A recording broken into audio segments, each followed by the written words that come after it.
Why would BlackRock wait to launch their ETF?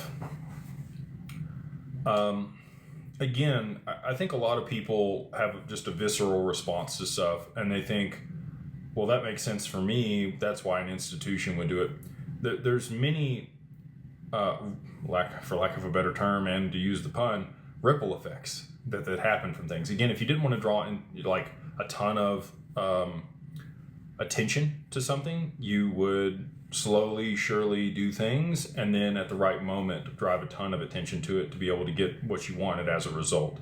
And that's why I think BlackRock has held back their ETF. They also don't care where retail buys it.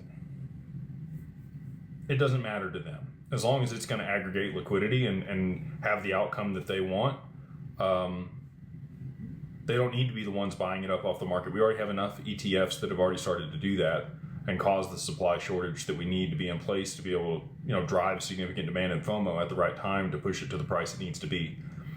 The other piece is, if you did start to see large institutional flows and it pushed the price up to 10, 15, 20 bucks, it's not quite to the level of liquidity that's required to start using it.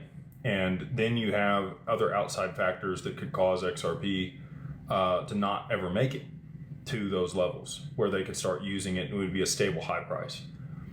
So you need to orchestrate that in order to achieve that outcome. And again, if you draw attention to it too early, or you have these additional compounding factors kind of rolled out slowly versus all at once, you're not going to achieve the price that it needs to be for them to actually start using it, which is really the outcome that they're looking for.